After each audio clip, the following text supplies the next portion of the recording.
সুপরিকল্পিতভাবে ঐক্য বিনষ্টের চেষ্টা চলছে। দেশবাসীকে রুখে দিতে হবে এই ষড়যন্ত্র। জাতীয় প্রেসক্লাবের সাংবাদিক মুশফিকুল ফজল আনসারীর সংবর্ধনায় এই মন্তব্য করেছেন বিএনপি মহাসচিব মির্জা ফখরুল ইসলাম আলমগীর। তিনি বলেন যে ছাত্র জনতার অভ্যুত্থানে পাওয়া বিজয় সুসংহত হবে যদি এটি ধরে রাখা যায়।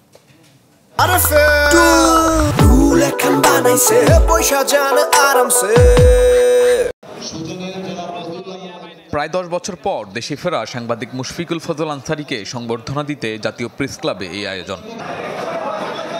ফুলের শুভেচ্ছা জানান সাংবাদিক সহ বিভিন্ন রাজনৈতিক দলের নেতাকর্মীরা।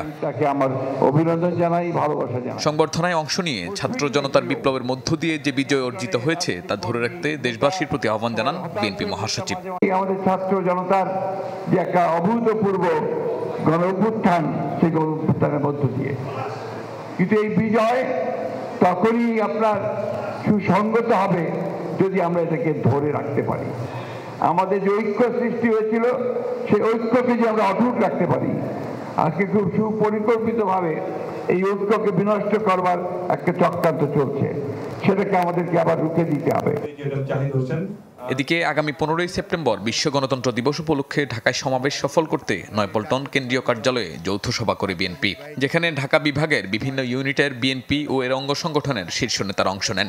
আমরা সব সময় সরকারের যে কোনো ধরনের উদ্যোগ যেটি দেশের মানুষকে স্বস্তি দিবে, সেই সমস্ত স্বস্তিদায়ক সমস্ত উদ্যোগকে বাংলাদেশ জাতীয়তাবাদী দল সর্বত্র সমর্থন করে। 18 কোটি দেশের মানুষের মধ্যে এই দেশের মানুষ 18 কোটি, একটা দুইটা বিশৃঙ্খলা ঘটনাকে সামগ্রিকভাবে দেশের চিত্র বলা যায় না। সমাবেশ থেকে বিএনপির ভারপ্রাপ্ত চেয়ারম্যান তারেক রহমান নতুন বার্তা দিবেন বলে জানান দলটির এই নেতা। সুনির্দিষ্ট বক্তব্য আমাদের দলের ভারপ্রাপ্ত চেয়ারম্যান এবং মহাসচিব সবসময় বলেছেন।